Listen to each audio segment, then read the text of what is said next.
आपको इस जानवर के लहू पे इतना विश्वास है कि इसके लहू के बहाने से हमारा उद्धार हो जाएगा। आपको जानवर के लहू पे इतना विश्वास है कि इसका लहू बहाने से हमारा और हमारे घर का उद्धार हो जाएगा। सोचो, जो स्वर्ग से आया है प्रभु यीशु, जो हर मानव जाति के लिए जो पवित्र है, जिसने अपने खून को बहाया, जिसने अपने आप को बलि दे दिया हम सभी के लिए, वो कितना पवित्र है। वो आपका ही नहीं, आपके घर का ही उद्धार नहीं, परंतु वो पूरे जगत का उद्धार किया है। हालेलुया। वो पूरे जगत का एक ही बार में अपने आप को बलि चढ़ाकर, अपने आप को कुर्बान करके सबका उद्धार कर दिया और बोला तुम्हें किसी का अब बलि चढ़ाने की जरूरत नहीं है, किसी का अब लहू तुम्हें चढ़ाने की जरूरत नहीं है, क्योंकि तुम सभी मानव जाति के लिए मैंने अपना खून बहा दिया, मैंने अपने आप को बलिदान कर दिया है। आमीन। मेरे प्रियो, प्रभु यीशु मसीह हम सभी के लिए एक ही बार में अपना बलिदान देके, अपना लहू बहा के हम सबका उसने उद्धार कर दिया है।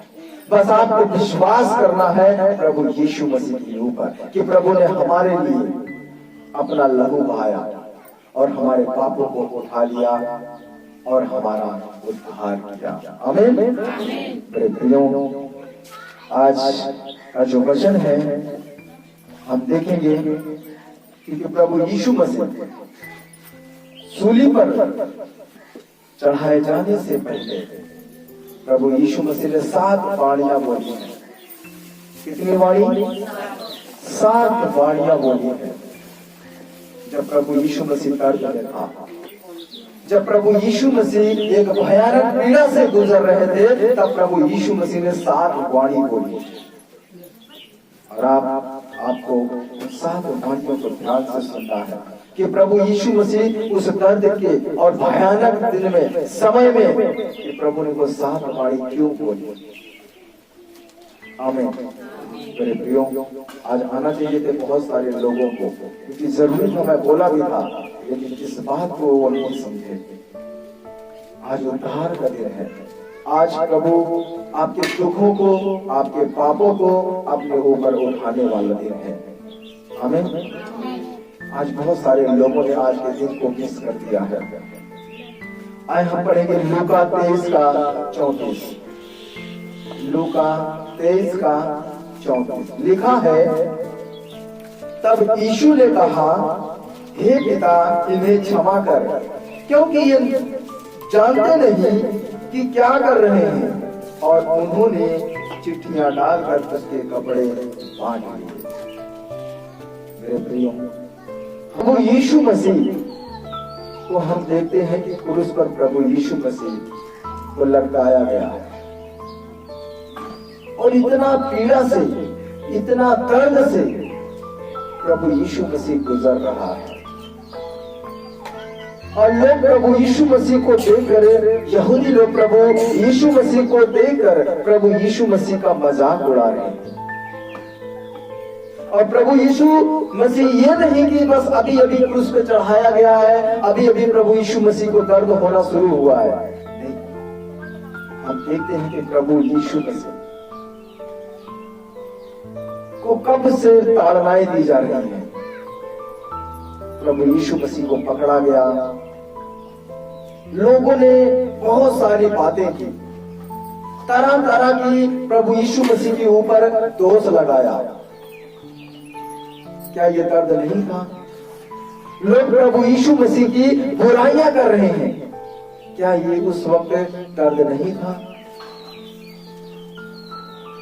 जब उसके चेले ने भी उसका इनकार कर दिया, तो क्या उस वक्त प्रभु को दर्द नहीं हुआ?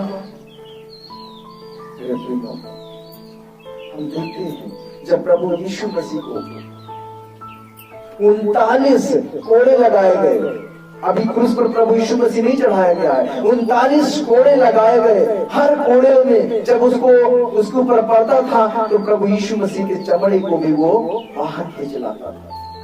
कितना दर्द होता होगा जब मांस प्रभु यीशु मसीह का उधेड़ा जा रहा था, जब प्रभु यीशु मसीह का चमड़ा उधेड़ा जा रहा था। क्या उस वक्त खून नहीं बह रहा था? क्या उस वक्त प्रभु यीशु मसीह को पीड़ा नहीं हो रहा था? क्रूस में ही प्रभु यीशु मसीह को दर्द नहीं मिला, परंतु क्रूस में चढ़ाने जाने से पहले न जाने कितना भयंकर पीड़ा को प्रभु यीशु मसीह ने सहा है हमारे लिए, हम सभी के लिए,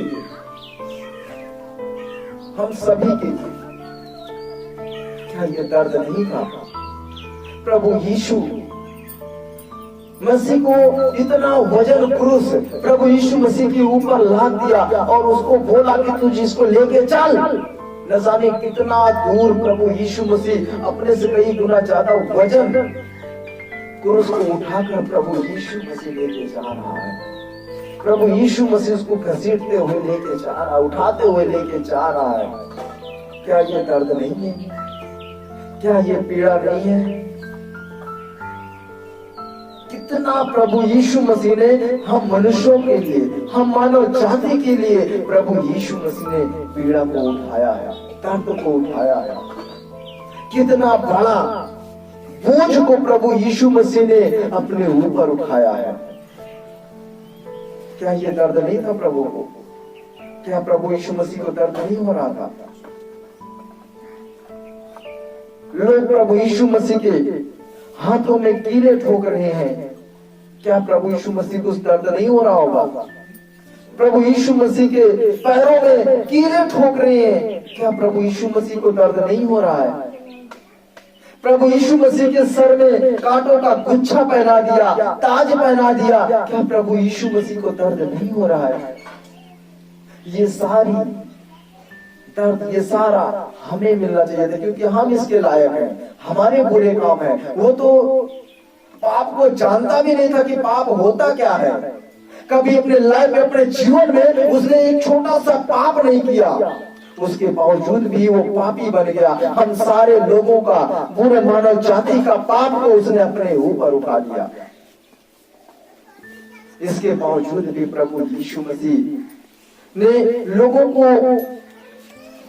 ये नहीं बोला कि इसकी तुम्हें सजा मिलेगी, तुम गुनाहगार हो क्योंकि तूने मेरे हाथों में कीले ठोकी है, तूने मेरे पैरों में कीले ठोकी है। तुम गुनाहगार हो क्योंकि तुमने मेरे सर में कांटों का गुच्छा रखा है। तुम गुनाहगार हो। प्रभु यीशु मसीह ने कभी भी उनके ऊपर दोष नहीं लगाया, परंतु प्रभु यीशु मसीह ने, जो परमेश्वर है, जो दया से भरा है, उसने एक ही बात बोला कि हे प्रभु, ये नहीं जानते कि ये लोग क्या कर रहे हैं, इन्हें क्षमा करना।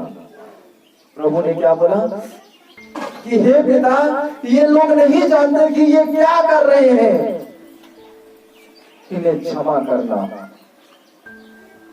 यहाँ तक कि प्रभु यीशु मसीह का जो कपड़ा था उतार कर बैंगनी कपड़ा पहना दिया। जैसे जोकर को जोकर पहनता है, लोग उसको देखकर हंसते हैं, मजे उड़ाते हैं, उनको मजा आता है, आनंद आता है, वैसे प्रभु यीशु मसीह को कपड़ा पहना दिया ताकि लोग इस यीशु मसीह का मजाक उड़ाएं, लोग यीशु मसीह को देखकर हंसे। क्या ये दर्द नहीं था? उसके बावजूद भी प्रभु ने कहा, हे पिता, इन्हें क्षमा करना क्योंकि ये लोग नहीं जानते हैं कि ये क्या कर रहे हैं। आज हमारे अंदर क्या प्रभु का स्वभाव है? अपने दुश्मन को क्या हम ऐसे बोल सकते हैं कि प्रभु इसे क्षमा करना क्योंकि ये नहीं जानता है? अपने बैरी को क्या आज हम बोल सकते हैं कि प्रभु इसे क्षमा करना क्योंकि ये नहीं जानता ये क्या कर रहा है? आमीन। आज हम लोग लड़ने पे उतर जाते हैं, झगड़ने पे उतर जाते हैं, शराब देने पे उतर जाते हैं, लेकिन प्रभु यीशु मसीह ने क्या कहा कि पिता इन्हें क्षमा करना, पिता इन्हें क्षमा करना क्योंकि ये नहीं जानते कि ये क्या कर रहे हैं। आज हमारे अंदर प्रभु यीशु मसीह की तरह हमें भी अपने लाइफ में, अपने जीवन में इस वाणी को पूरा करना है। हमें दयालु बनना है, हमें क्षमा करने वाला बनना है, प्रभु यीशु मसीह के समान। जब देखना ये गुण आपके अंदर होगा, लोग आपको प्रसन्न करेंगे, आपकी महिमा को प्रभु बढ़ाएगा जब आप दयावान बनेंगे, क्षमा योग्य बनेंगे। आमीन। अपने अंदर प्रभु यीशु मसीह का ये गुण लेके आओ जो प्रभु ने क्रूस पर से बोला कि पिता इन्हें क्षमा करना क्योंकि ये नहीं जानते हैं ये क्या कर रहे हैं। आज हमें भी प्रभु यीशु मसीह के इस वाणी को अपने लाइफ में, अपने जीवन में लेके आना है और प्रभु यीशु मसीह के समान उसके स्वभाव में अपने आप को ढालना है। अपने अपराधियों को क्षमा करना है, अपने दुश्मनों को क्षमा करना है, अपने बैरियों को क्षमा करना है, क्योंकि वो अगर जानते कि हम कौन हैं तो वो ये गुनाह करते ना। इसलिए आप जानते हो कि आप कौन है और वो कौन है, इसलिए प्रभु से प्रार्थना करो जैसे प्रभु ने कहा कि हे पिता इन्हें क्षमा करना क्योंकि ये नहीं जानते कि ये क्या कर रहे हैं। आमीन।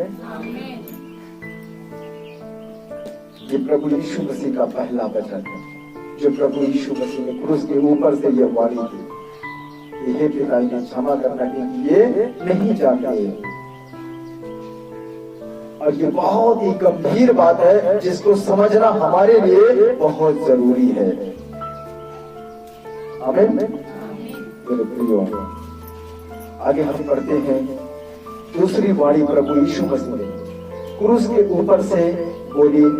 लूका 23:43, इसके आगे चले जाओ। ये 23 आपने खोला है, 23:43 लिखा है, उसने उससे कहा मैं तुझसे सच कहता हूं कि आज ही तू मेरे साथ स्वर्ग लोक में होगा।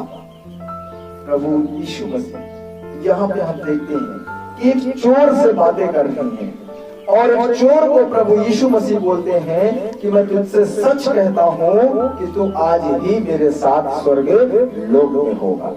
आमीन। प्रियो, हम क्या देखते हैं, एक चोर है, उसने अपने पाप को मान लिया कि मैं पापी हूं। उसने अपने पापों को मान लिया कि मैं गुनाहगार हूं, क्योंकि वह चोर बोलता है कि हमने जो किया है हमें उसका फल मिल रहा है, हमने चोरी किया है, हमने पाप किया है, इसलिए आज हम क्रूस पर टांगे गए हैं, हमारे कामों का फल हमें मिल रहा है। लेकिन ये तो पापी नहीं है, इसने कोई पाप नहीं किया है, उसके बावजूद भी इसको क्रूस पर लटकाया गया है।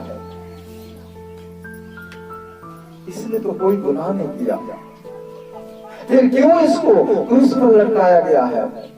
चोर कहता है कि गुनाहगार तो हम हैं और अपने कामों का फल हम पा रहे हैं, क्योंकि हम दोषी हैं, हम अपराधी हैं, हम पापी हैं, इसलिए हमें ये सजा मिलनी चाहिए। हम अपने कामों का ठीक फल पा रहे हैं, लेकिन इसने कोई गुनाह नहीं किया है। प्रभु यीशु मसीह के साथ एक चोर टांगा गया है और एक डाकू टांगा गया है और प्रभु यीशु मसीह बीच में टांगे गए हैं। और चोर बोलता है कि हम अपने कामों का सही फल पा रहे हैं, लेकिन इसने कोई पाप नहीं किया है।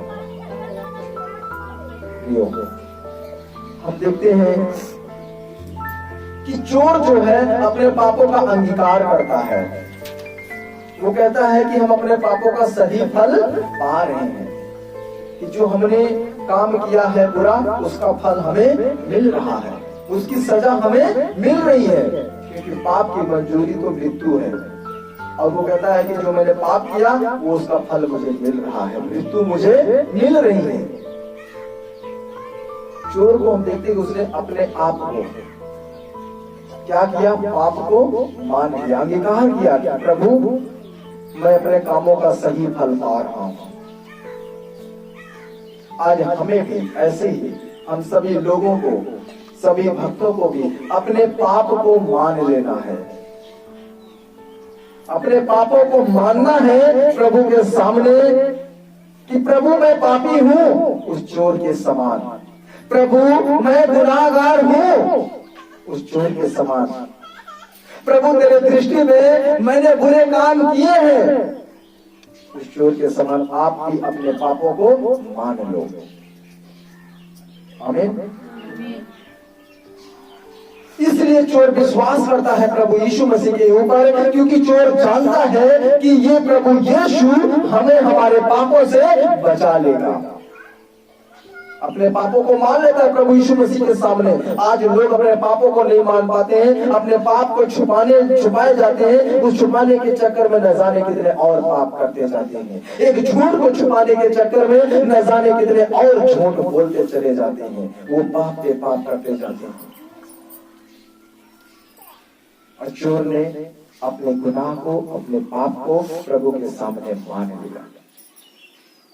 शायद उसको मालूम है कि ये प्रभु है और ये हमें हमारे पापों से बचा सकता है। आमीन। जैसे चोर के अंदर यह गुण आया, अचानक से आज हमारे अंदर भी अचानक से ऐसा बदलाव आना चाहिए। चोर के अंदर हम 4 बातों को देखते हैं उद्धार पाने के लिए। उद्धार पाने के लिए उसके अंदर 4 बातें आई। आज हमारे अंदर भी ये 4 बातें आनी चाहिए। आमीन। पहला ये है कि हमें मान लेना है कि मैं पापी हूं। पहला क्या है कि हम सबको मान लेना है, मनुष्य के सामने नहीं, परमेश्वर के सामने, कि प्रभु मैं पापी हूं। दूसरा है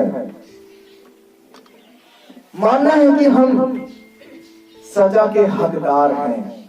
जैसे चोर ने कहा कि हम अपने कामों का सही फल पा रहे हैं, वैसे हमें भी अपने पापों को प्रभु से मान लेना है कि प्रभु हम सजा के हकदार हैं, क्योंकि हम इस लायक हैं, हमने ऐसे काम किए हैं, ऐसे बुराइयां हमारे अंदर हैं, इसलिए प्रभु हम सजा के हकदार हैं। हमें मान लेना है। हमें क्या करना है? मान लेना है। और तीसरी बात मानना है हमें कि प्रभु यीशु मसीह निर्दोष है। जैसे चोर ने माना कि इसने तो कोई पाप नहीं किया है, वैसे हमें भी मानना है कि प्रभु यीशु मसीह निर्दोष है। प्रभु यीशु मसीह ने कोई पाप नहीं किया। आमीन। चौथी बात, हमें चोर की तरह विश्वास करना है कि हमें मान लेना है कि प्रभु यीशु मसीह हमें हमारे पाप से बचा लेगा। ये चौथी बात हमें क्या करना है? मान लेना है। क्योंकि प्रभु के सामने जब ये 4 बातें चोर ने मान लिया, तब प्रभु ने उसको ये बात नहीं बोला कि तू आज स्वर्ग लोक में होगा। प्रभु ने ये नहीं बोला। जब प्रभु के सामने चोर ने इस बात को मान लिया, प्रभु ने ये बात नहीं बोला चोर को कि तू आज स्वर्ग लोक में होगा, नहीं, परंतु प्रभु यीशु मसीह ने उस चोर से ये कहा कि मैं तुझसे सच कहता हूं कि तू आज ही मेरे साथ स्वर्ग लोक में होगा। हालेलुया। मेरे प्रियो, हम यहाँ पे क्या देखते हैं कि जब हम अपने पाप को मान लेते हैं, परमेश्वर को निर्दोष मान लेते हैं, प्रभु को परमेश्वर मान लेते हैं, तो उसी वक्त प्रभु यीशु मसीह हमारे साथ हो जाता है। उसी वक्त परमेश्वर हमारे साथ हो जाता है। क्योंकि चोर को नहीं बोला कि तू आज स्वर्ग लोक में होगा। जब चोर ने ये 4 बातें मान लिया, तब प्रभु यीशु मसीह ने कहा तू, मैं तुझसे सच कहता हूँ कि तू आज ही मेरे साथ। कब? आज ही मेरे। प्रभु जब उसने मान लिया अपने गुनाहों को, तो प्रभु उसको बोलता तू आज से मेरे साथ हो गया है। अगर आज आप भी अपने गुनाहों को ऐसे मानते हैं, तो वो परमेश्वर सुंदर सृष्टि का निर्माण करता, वो आज आपके साथ है। और प्रभु ने कहा मैं तुझसे सच कहता हूं कि आज ही तो मेरे साथ स्वर्ग लोक में होगा। अपना मन फिरा लो आज, बस प्रभु से बोलो कि पिता मुझे क्षमा करो। जब आप इस बात को बोलेंगे प्रभु से, प्रभु आपको क्षमा करेगा और आपके साथ प्रभु हो जाएगा। आपसे अलग नहीं होगा, परंतु प्रभु आपके साथ हो जाएगा। जैसे चोर ने बोला, वैसे ही प्रभु उसके साथ हो गया। आप याद रखना कि आपको लगता होगा मेरा उद्धार नहीं हो रहा है, मेरा उद्धार कब होगा? जिस दिन आप अपने पापों को अंगीकार करेंगे, जिस दिन आप परमेश्वर से क्षमा मांगेंगे, उसी वक्त, उसी समय, उसी घड़ी प्रभु यीशु मसीह आपके साथ हो जाएगा, उसी वक्त आपका उद्धार हो जाएगा। Hallelujah, hallelujah. मेरे प्रियो, हम देखते हैं तीसरी वाणी प्रभु यीशु मसीह ने जो क्रूस के ऊपर से बोला था, यूहन्ना 19 का 26 और 27 पढ़ेंगे। तीसरी वाणी लूका से आगे थोड़ा सा जाए, हाँ थोड़ा सा आगे जाए, लूका के बाद ही आएगा। हाँ, यूहन्ना 19 का 26 और 27 लिखा है, जब यीशु ने अपनी माता और उस चेले को जिससे वह प्रेम रखता था पास खड़े देखा, तो अपनी माता से कहा, हे नारी, देख तेरा पुत्र है। तब उसने चेले से कहा, यह तेरी माता है, और उसी समय से वह चेला उसे अपने घर ले गया। हम देखते हैं इस वचन में कि प्रभु अपने तकलीफों में और अपने दुख के समय में भी प्रभु यीशु मसीह बेटे होने का फर्ज निभाया। जिस वक्त प्रभु यीशु मसीह सूली पर टांगा गया, उस वक्त अपने माता को पिता को वो भूला नहीं, अपने माता पिता को उसने छोड़ नहीं दिया। जब प्रभु यीशु मसीह क्रूस के ऊपर टांगा गया था, आमीन। प्रभु यीशु मसीह ने अपनी जिम्मेदारी, अपने बेटे होने की जिम्मेदारी को पूरी तरह से निभाया। समझ रहे हैं आप लोग? आज बहुत सारे बेटे बेटियां हैं जो अपनी जिंदगी के लिए वो पा जाते हैं, तो अपने माता पिता को वो भूल जाते हैं। लेकिन यहाँ पे लिखा है कि भयंकर पीड़ा में प्रभु यीशु मसीह गुजर रहा है, क्रूस के ऊपर लटकाया गया है, उसके बावजूद भी प्रभु यीशु मसीह अपने बेटे होने का फर्ज निभा रहा है। प्रभु यीशु मसीह बेटे होने का जिम्मेदारी निभा रहा है। और आज युवा पीढ़ी है आज जो छोटी सी अभिलाषा पाने के कारण अपने माता पिता की जिम्मेदारी को वो भूल जाते हैं। कौन है मेरी माँ, कौन है मेरा पिता? जब संसार का उन्हें थोड़ी सी लालसा किसी चीज की मिल जाती है, संसार के प्यार मोहब्बत में पड़ जाते हैं, तो वो अपने जिम्मेदारी को भूल जाते हैं। आमीन। लेकिन प्रभु यीशु मसीह इस संसार की लालसा के लिए नहीं, परंतु अपनी माँ के लिए बोलता है कि मैं तेरा बेटा हूं, लेकिन जो मेरी जिम्मेदारी है बेटा होने का, मैं उसको पूरा करता हूं। आमीन। आज हमें भी प्रभु यीशु मसीह की तरह माता पिता का फर्ज को पूरा करना है। आमीन। प्रियो, प्रभु अपनी बलिदान देने से पहले अपनी माता को अपने चेले को सौंप दिया कि ये तेरी माता है। प्रभु यीशु मसीह मरने से पहले अपनी माता को अपने चेले के हाथ में सौंप दिया और चेले को बोला कि सुन, ये तेरी माता है। प्रभु जाने से पहले अपने माँ की देखभाल के लिए एक बेटा दे दिया और माँ को बोला कि माँ, आज के बाद ये मेरा जो चेला है ये तेरा बेटा है। आज तक मैं तेरी जिम्मेदारियों को उठाता रहा, आज तक मैं माँ का फर्ज को पूरा करता रहा, आज के बाद ये मेरा चेला जो तेरा बेटा है तेरी जिम्मेदारियों को उठाएगा, तेरे फर्ज माँ होने का फर्ज को वो पूरा करेगा। और माँ से बोला कि माँ तू भी उसको अपना बेटा समझना, बेटे के लिए क्या करना चाहिए वो तूने सब कुछ करना है। जैसे तूने मुझसे प्रेम किया, जैसे तूने मुझे अपने गले लगा के रखा, वैसे तू आज के बाद मेरे चेले को भी अपना बेटा समझना और अपने गले लगा के रखना। आमीन। प्रभु जाने से पहले अपनी माँ को बेटे होने का जो फर्ज था, जो जिम्मेदारी थी, वह सब कुछ पूरा किया। आज हम बेटों को भी बेटियों को भी अपने माता पिता का जो फर्ज है उसे पूरा करना है, जो हमारी जिम्मेदारी बनती है उसे हमें पूरा करना है, जैसे प्रभु यीशु ने किया। आमीन। हमारे अंदर प्रभु यीशु मसीह का गुण हो, हमारे अंदर प्रभु यीशु मसीह का स्वभाव हो। आमीन। मेरे प्रियो, हम देखते हैं परमेश्वर का 4थी वाणी लिखा है मत्ती 27:46। तीसरे पहाड़ के निकट यीशु ने बड़े शब्द से पुकार कर कहा, एली एली लामा सबक्तनी, अर्थात हे मेरे परमेश्वर तूने मुझे क्यों छोड़ दिया। मेरे प्रियो, प्रभु यीशु मसीह जब भयानक दर्द से गुजर रहा है, एक भयंकर पीड़ा से गुजर रहा है, उस वक्त प्रभु यीशु मसीह पिता से बोलता है कि हे पिता, तूने मुझे इस घड़ी में क्यों छोड़ दिया, इस पीड़ा में, इस भयानक दर्द में तूने मुझे क्यों छोड़ दिया।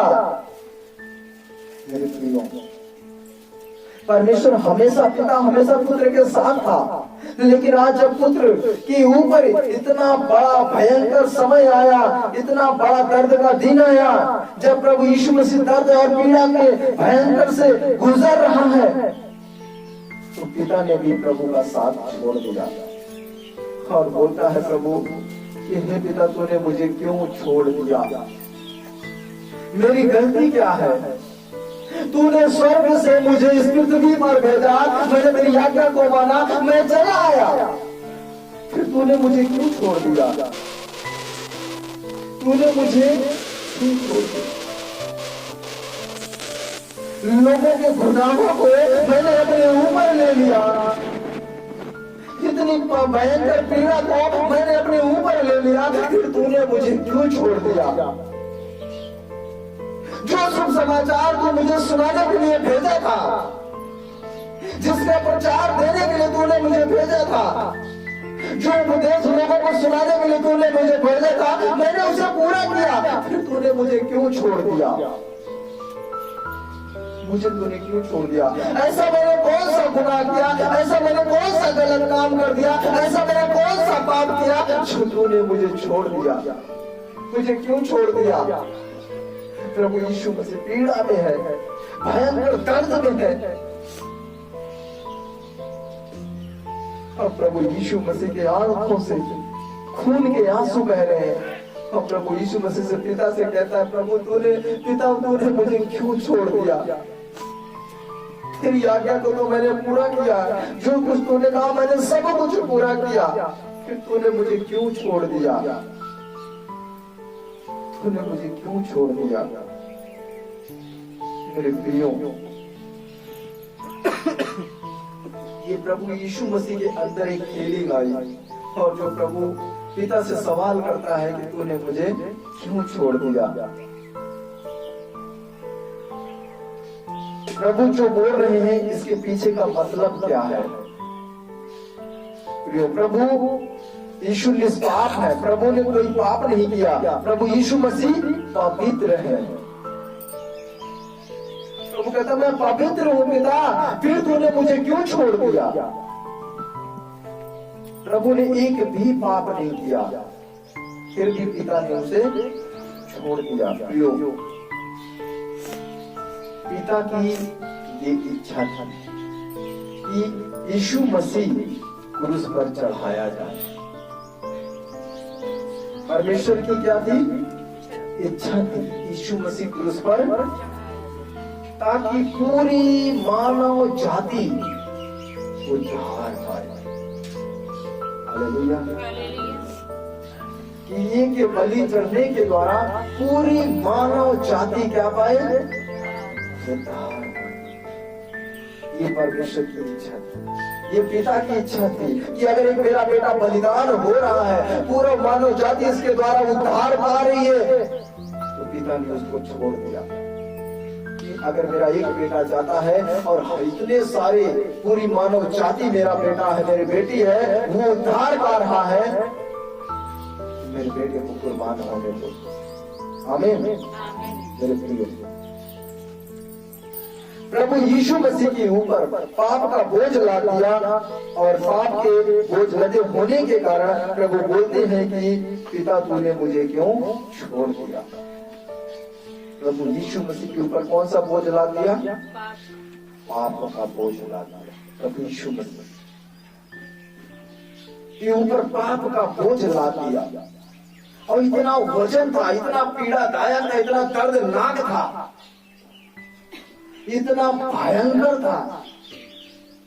जब पाप के बोझ से प्रभु यीशु मसीह दबा हुआ था, प्रभु यीशु मसीह कहता है कि तूने मुझे पिता क्यों छोड़ दिया, क्यों छोड़ दिया मुझे। कितना भयंकर बोझ है कि प्रभु यीशु मसीह कोड़े खाया, प्रभु यीशु मसीह क्रूस को उठा के लाया, इतना वजन था, लोग उसको थूक रहे हैं, लोग चांटे मार रहे हैं, कोई बाल उखाड़ रहा है, कोई मजाक उड़ा रहा है, और प्रभु कहता तुमने मुझे क्यों छोड़ दिया पिता। हालेलुया मेरे प्रियो, क्योंकि लिखा है ये दूसरे कुरिन्थियों 5:21 में, जो पाप से अज्ञात था उसी को उसने हमारे लिए पाप ठहराया कि हम उसमें होकर परमेश्वर की धार्मिकता बन जाएं। दूसरा कुरिन्थियों 5:21 लिखा है, जो पाप से अज्ञात था, लिखा है कि वो पाप से अज्ञात था, उसको पाप पता ही नहीं था कि पाप होता क्या है। कभी कभी जीवन में अपने लाइफ में पाप को उसने देखा ही नहीं कि पाप होता क्या है। परमेश्वर कहता है कि यीशु पाप से अज्ञात है, पाप को वो जानता ही नहीं है, उसी को उसने हमारे लिए पाप ठहराया, हमारे लिए पाप ठहराया कि हम उसे होकर उस परमेश्वर की धार्मिकता बन जाए। जब तक हम प्रभु यीशु मसीह में होकर नहीं जाएंगे तब तक हम वो धार्मिकता को प्राप्त नहीं कर सकते। सच्ची जो धार्मिकता है, जो परमेश्वर तक हमारे लिए रास्ता निकालता है, वो प्रभु यीशु मसीह है। अगर प्रभु यीशु मसीह अपने आप को कुर्बान नहीं करता, अगर प्रभु यीशु मसीह अपने आप को बलिदान नहीं देता, अपने लहू को नहीं बहाता, तो आज हम सभी लोग धर्मी नहीं कहलाते। आमीन। ये परमेश्वर के लहू बहाने के द्वारा ही आज हम लोग धर्मी कहलाते हैं। हालेलुया। हमारे पाप सिर्फ उसी के पाप से और उसी के लहू से धोए जा सकते हैं, क्योंकि वो पवित्र है। उसने कभी पाप को नहीं जाना, उसने कभी पाप को नहीं जाना, वो बिल्कुल पवित्र है, बिल्कुल शुद्ध है। इसलिए परमेश्वर ने उसका बलि चढ़ाया कि इसके लहू के द्वारा ही पूरा मानव जाति उद्धार पाएगा। आमीन। अगर हम पापी को बलि करेंगे तो पाप कहाँ धुलेगा? इसलिए उसने पाप कभी किया नहीं था, निष्पाप था, बिल्कुल पवित्र था, बिल्कुल शुद्ध था। इसलिए परमेश्वर ने कहा इसका बलि होना जरूरी है मानव जाति के उद्धार के लिए। आमीन। इसलिए प्रभु बिल्कुल पवित्र था, इसीलिए प्रभु यीशु मसीह को बलि परमेश्वर ने चढ़ाया हम सभी मानव जाति के लिए। आमीन। परमेश्वर की 5वीं वाणी है यूहन्ना 19:28 लिखा है, इसके बाद यीशु ने यह जानकर कि अब सब कुछ पूरा हो चुका, इसलिए कि पवित्र शास्त्र में जो कहा गया वह पूरा हो, कहा मैं प्यासा हूँ। आमीन। प्रभु ने क्या कहा कि मैं प्यासा हूँ। खोल तो भाई की किताब में उनको दिखा दो। यूहन्ना 19:28 प्रभु ने क्या बोला? कहा कि मैं प्यासा हूं। प्रभु यीशु मसीह को हम देखते हैं कि अभी कहाँ चढ़ाया गया है? सूली के ऊपर। और सूली के ऊपर जब प्रभु यीशु मसीह को चढ़ाया गया, प्रभु यीशु मसीह बोलता है कि मैं प्यासा हूं। क्या बोलता है प्रभु? कितने घंटे हो गए प्रभु यीशु मसीह को सूली पर चढ़ाए? 6 घंटे कम से कम हो गए। सोचो, जिसको लोग भला बुरा बोल रहे हैं, जिसकी लोग बुराइयां कर रहे हैं, उसका गला नहीं सूखेगा। जो कोड़े खा रहा है, अपने खून बहा रहा है, चमड़े तक उधेड़वा दे रहा है, उसको प्यास नहीं लगेगी।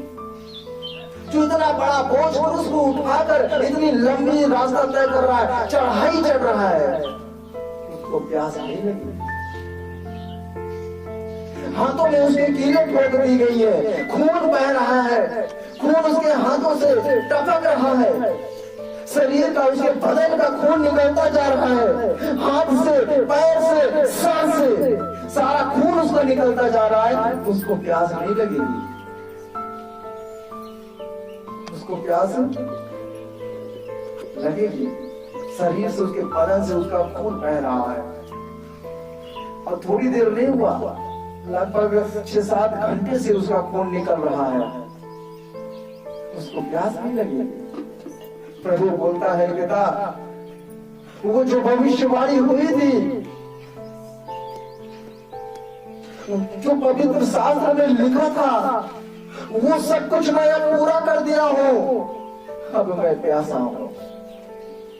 बोलता पिता से कि पवित्र शास्त्र में जो भविष्यवाणी हुई थी, उन सब कामों को मैंने पूरा किया, उन सारे बातों को मैंने पूरा किया है, सब कुछ पूरा हो गया है। ये कोई आसानी से नहीं कहा प्रभु ने, ये बड़े एक जय का उत्सव है, एक विजय होने का ये उत्सव है, खुशी है। प्रभु ने ललकार के कहा कि पिता, जो पवित्र शास्त्र में कहा गया था मेरे विषय में, मैंने वो सारी बातों को पूरा किया है, अब मैं प्यासा हूं कि तूने जो मुझे जिस काम के लिए भेजा था, उस काम को पूरा किया। जिस मकसद से तूने मुझे यहाँ पृथ्वी में भेजा था, उस मकसद को पूरा किया। वो सारी बातें जो पवित्र शास्त्र में तूने कही थी, मैंने उसे सब पूरा किया। अब मैं प्यासा हूं, अब मैं प्यासा हूं। जिसका खून बह गया, खून उसके शरीर से, बदन से पूरा खून निचोड़ गया, उसको प्यास नहीं लगेगी। आमीन। आज हम सभी को इस बात को ध्यान देना है, इस वाणी को, कि प्रभु यहाँ पे अपने पिता की इच्छा पूरी करने के लिए आया था। और जब प्रभु यीशु मसीह ने अपने पिता की इच्छा को पूरा कर दिया, तब प्रभु यीशु मसीह ने बोला, मैं प्यासा। एक बात नहीं समझ में आई। प्रभु यीशु मसीह कहते हैं, जीवन का पानी मैं है, और आज प्रभु यीशु मसीह कहता है कि मैं प्यासा हूं। एक सामरी स्त्री आती है कुएं पर, और प्रभु यीशु मसीह कहता है कि मुझे ला पानी दे, मैं प्यासा हूं, आप ला मुझे पानी दे। स्त्री कहती है कि तू मुझ सामरी से पानी मांगता है।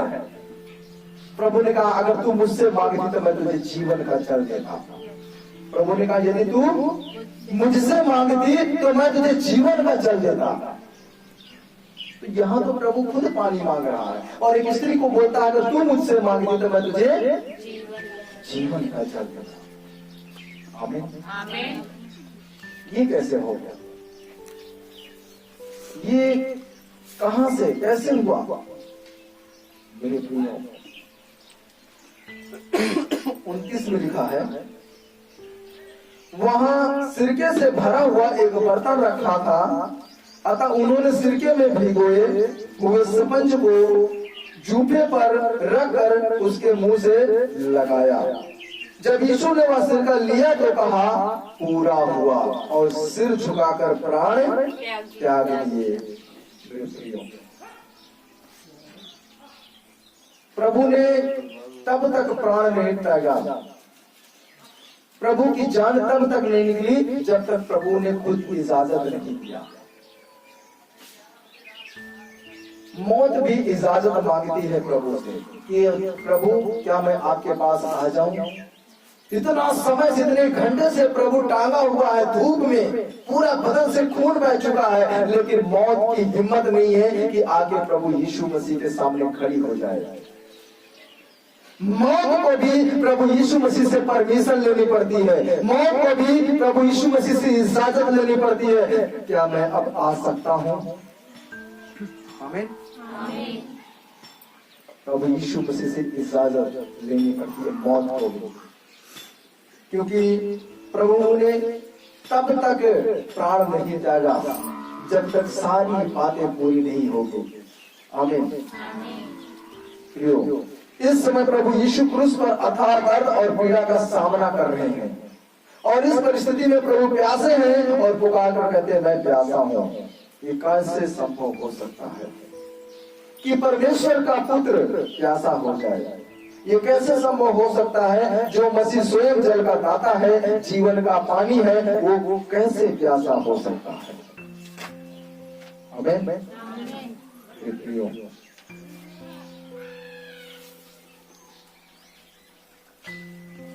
प्रभु जो परमेश्वर का पुत्र है वो कह रहा है मैं प्यासा हूं, क्योंकि ये बात प्रभु यीशु मसीह ने इसलिए बोला क्योंकि पवित्र शास्त्र में लिखा था कि जब वह मेमना क्रूस पर होगा वो प्यासा होगा। ये बात लिखा था इसलिए इसे पूरा होना था। जब भजन संहिता 69 का 21 पढ़ते हैं तो वहां पे लिखा है कि दाऊद जब हार रहा था जंग में, लड़ाई में जब हार रहा था तो दाऊद को प्यास लगी थी, तब उसने प्रभु यीशु मसीह के दर्द को बयां किया। तब उसने प्रभु यीशु मसीह के इस प्यास को बयां किया और लिखा है कि सिर का उन्होंने पिया। आमीन। दाऊद प्रभु यीशु मसीह के दर्द को बयां कर रहा है, और इससे पहले ही ये बातें लिखी थी कि प्रभु यीशु मसीह को सिर का पिलाया जाएगा, तब उसकी मृत्यु होगी। आमीन। मेरे प्रियो, और जैसे ही सिर का प्रभु यीशु मसीह को पिलाया, वैसे ही प्रभु यीशु मसीह ने प्राण त्याग दिया। अगर सिर का नहीं पिलाया जाता प्रभु यीशु मसीह को, अगर प्रभु यीशु मसीह बोलता ना कि मैं प्यासा हूं, तो प्रभु यीशु मसीह को सिर का ना पिलाया जाता। आमीन। पिलाया नहीं गया, सिर्फ चुसाया गया था। एक डंडे में कपड़ा लपेट के भिगो के सिर्फ चुसाया गया था। प्रभु यीशु मसीह ने जैसे सिरके को चाहा, वैसे ही प्रभु यीशु मसीह ने प्राण त्याग दिया। आमीन। प्रिय भाई मेरी बहन, हम देखते हैं 7वीं वाणी, छठी और 5वीं छठी थी, और 7वीं वाणी जो है लूका 23 का 46, लूका 23 का 46 लिखा है, और यीशु ने बड़े शब्द से पुकार कर कहा, हे पिता, मैं अपनी आत्मा तेरे हाथों में सौंपता हूं, और यह कहकर प्राण छोड़ दिए। मेरे प्रियो, प्रभु यीशु मसीह ने कहा कि हे पिता, मैं अब अपना प्राण तेरे हाथों में सौंपता हूं। अपनी मर्जी से प्रभु के प्राण नहीं निकले, प्रभु ने इजाजत दिया कि हे पिता, मैं अब अपना प्राण तेरे हाथों में सौंपता हूं। जब तक प्रभु यीशु मसीह ने अपना प्राण खुद नहीं दिया, तब तक प्रभु यीशु मसीह को मृत्यु नहीं आई। यहाँ पर लिखा कि प्रभु यीशु मसीह ने खुद अपना प्राण पिता को दिया कि प्रभु, अब अपना प्राण मैं तेरे हाथ में सौंपता हूँ, नहीं देता हूँ। हालेलुया। परमेश्वर प्रभु यीशु मसीह स्वयं खुद वह परमेश्वर है, वो जब तक नहीं चाहता है तब तक उसकी प्राण को कोई ले नहीं सकता है। उसने अपनी इच्छा से अपने प्राण को दिया, सौंपा पिता को कि मैं अपना प्राण अब मैं तेरे हाथों में सौंपता हूँ। हालेलुया। और यह कह करके प्रभु यीशु मसीह ने प्राण त्याग दिया। ये कहने के बाद प्रभु यीशु मसीह का प्राण निकल गया। जब तक प्रभु यीशु मसीह ने ये कहा नहीं, तब तक मृत्यु प्रभु यीशु मसीह के पास आई नहीं। वो परमेश्वर है जो वो हुक्म देगा, उसका हुक्म पूरी कायनात मानेगी। वो पूरी दुनिया के ऊपर, पूरे ब्रह्मांड के ऊपर वो हुकूमत करता है। अब जब वो जिस चीज के लिए हुक्म देता है वो काम होना है। आमीन। मेरे प्रियो,